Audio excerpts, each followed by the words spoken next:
Hello everyone, welcome to our channel legal mind map. आज का हमारा वीडियो का टॉपिक है इंटरनेशनल ट्रीटीज एंड कन्वेंशंस, जो कि है सब्जेक्ट इंटेलेक्चुअल प्रॉपर्टी राइट्स का।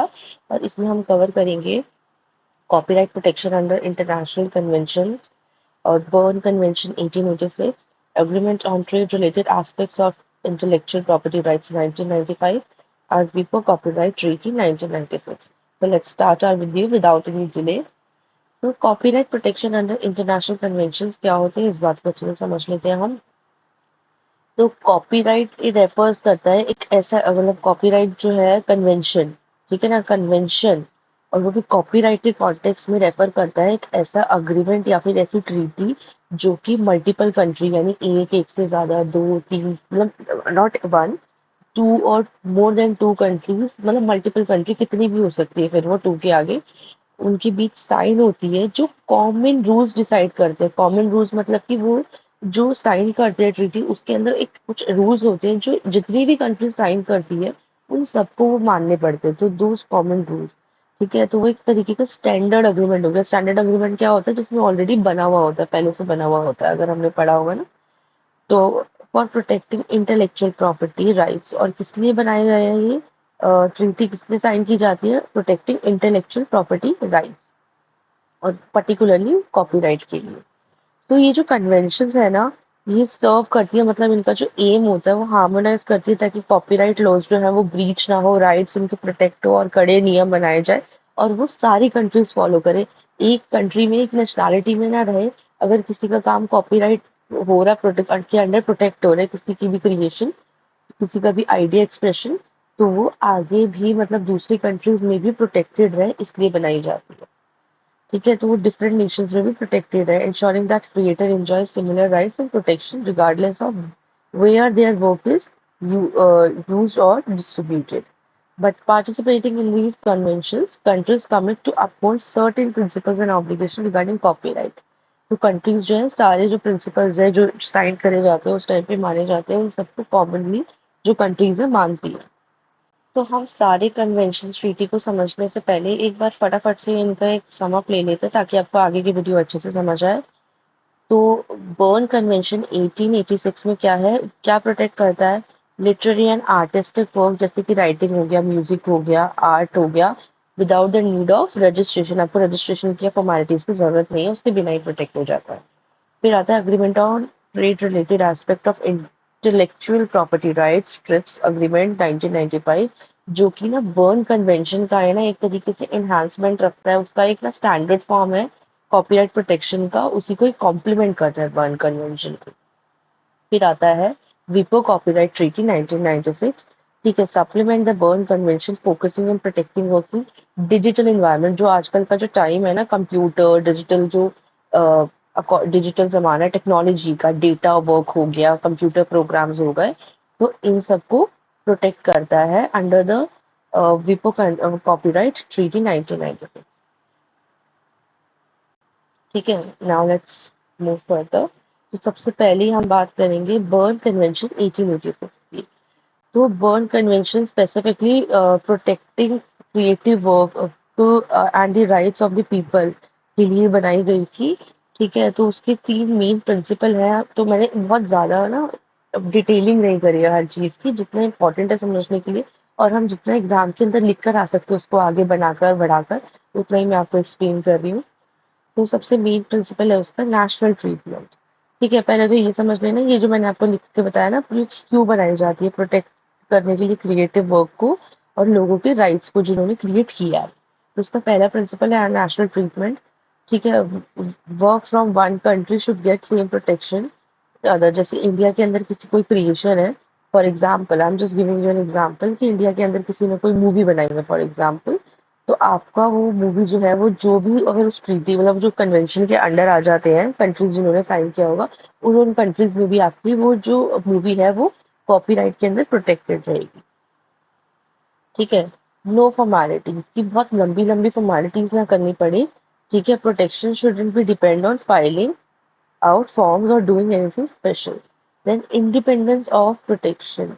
Even if a work is not protected in its home country, अगर जो काम है वो जो क्रिएशन है वो खुद की कंट्री में, होम कंट्री में प्रोटेक्टेड नहीं है लंबे टाइम के लिए, बट वो it can still be protected as where it rules allow. वो एटलीस्ट वहां पे प्रोटेक्टेड हो जहाँ पे जो कॉपीराइट का रूल है ये बना हुआ है, ये अलाउ है। जैसे उस कंट्री में नहीं है ये रूल बट दूसरी कंट्रीज में है, तो हो सकता है कि वो क्रिएशन वहां पे डिस्ट्रीब्यूट हो रही हो, पर्सन उस कंट्री का हो जिसमें रूल नहीं है, बट वो दूसरी कंट्री में अपना काम प्रोटेक्ट कर सकता है, तो वो क्यों नहीं करेगा। Then move further, article 2। ठीक है, अब इसके आर्टिकल्स पे आते हैं। Work protected under the convention. तो किस टाइप का वर्क प्रोटेक्ट हो रहा है कन्वेंशन के अंडर? बुक्स हो गई, पेंटिंग्स हो गई, म्यूजिक हो गए, स्कल्पचर्स हो गए, ऐसे आइडियाज जो कि रिटन होने चाहिए या फिर रिकॉर्डेड होने चाहिए, मतलब कि जो विजिबल होने चाहिए, जिनको प्रोटेक्ट कर सके, किसी के माइंड में होंगे तो हम एनी हाउ नहीं प्रोटेक्ट कर पाएंगे ना। Then changes and collections. If you make new version, अगर आप कोई भी चीज को न्यू वर्जन करते हो, मॉडिफाई करते हो उसको, या जैसे कि ट्रांसलेट कर दिया या उसे अडेप्ट कर दिया, तो वो तब भी प्रोटेक्टेड रहेगा।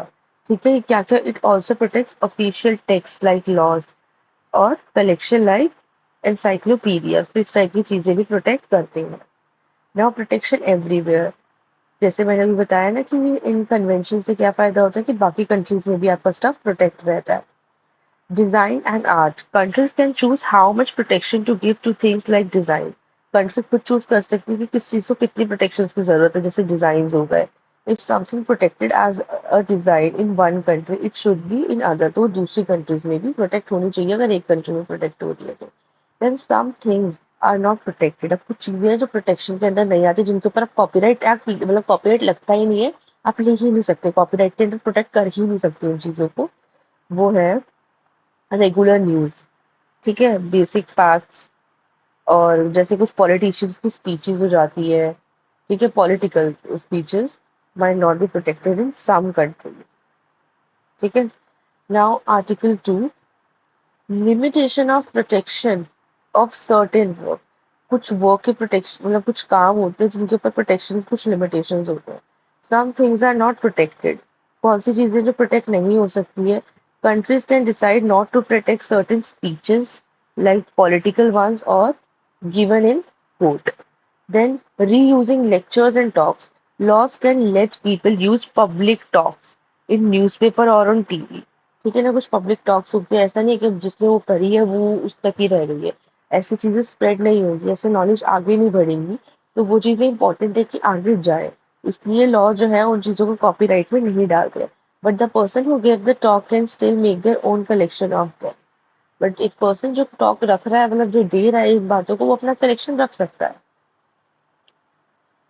देन आर्टिकल 4 आता है, सिनेमाटोग्राफिक एंड आर्टिस्टिक वर्क। जैसे मूवी हो गई, आर्ट हो गई, इसके लिए बताया आर्टिकल 4। जैसे कि if you make movie and live in country that sign the convention. अगर आप मूवी बनाते हो और आप एक ऐसी कंट्री में रहते हो जिससे कन्वेंशन में साइन किया है, तो आपकी मूवी जो है वो प्रोटेक्टेड रहेगी।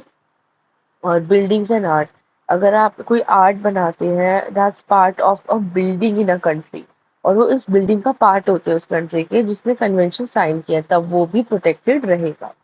Now article 7, term of protection. अब कब तक कितना लंबा प्रोटेक्शन रहता है ये हम जान लेते हैं। It depends for most things, मतलब कि एक तो चीजों पे डिपेंड करता है वो क्या चीज है, हर चीज के अलग अलग टाइम पीरियड है प्रोटेक्शन का। तो ज्यादातर के लिए life of a person who made it, जो पर्सन क्रिएट करता है उस चीज को, एक उसकी फुल लाइफ टाइम के लिए प्रोटेक्शन रहता है। और साथ ही साथ उसके मरने के बाद 50 ईयर्स तक वो चीज प्रोटेक्टेड रहती है।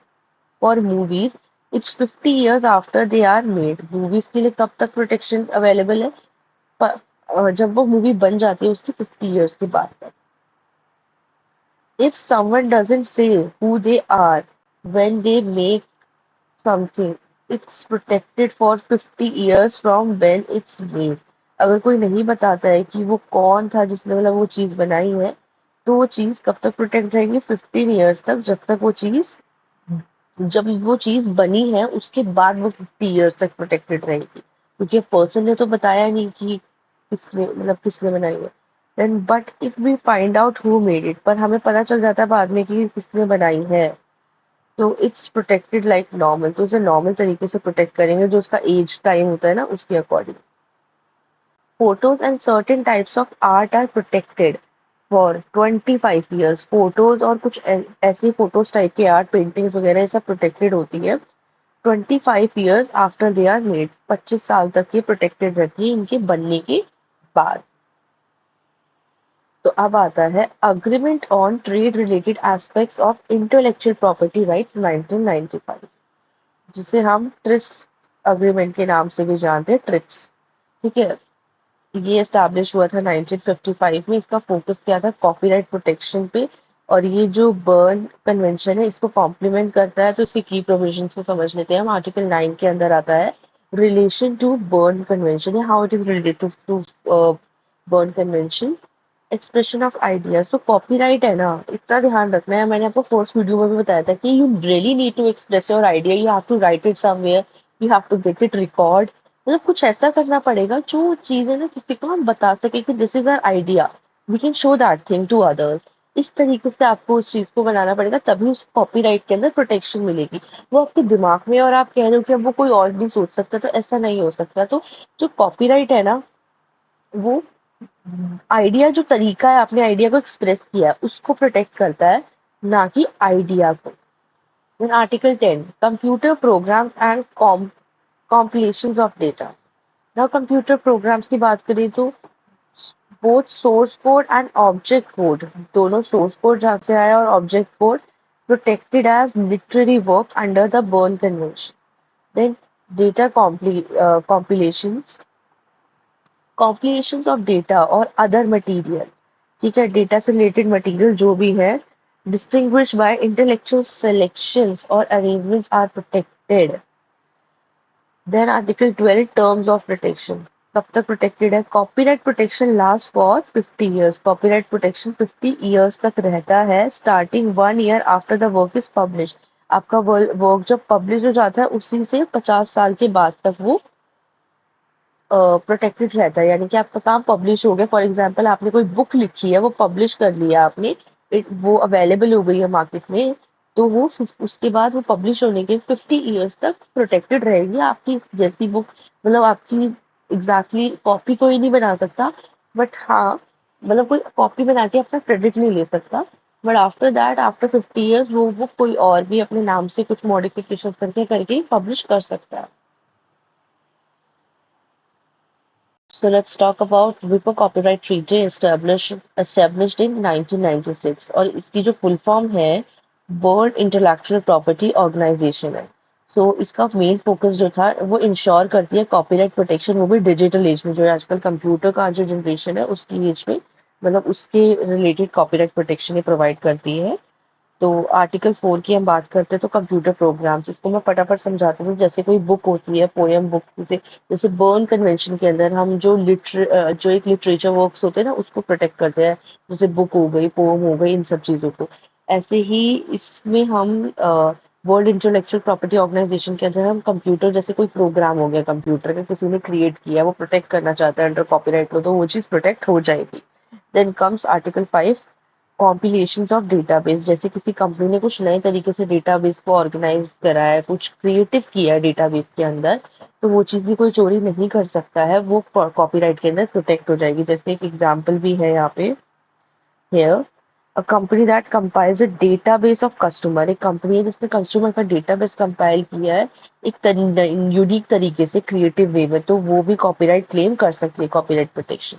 देन कम्स आर्टिकल 9, जिसके अंदर ना ड्यूरेशन यानी टर्म ऑफ प्रोटेक्शन बताई गई है।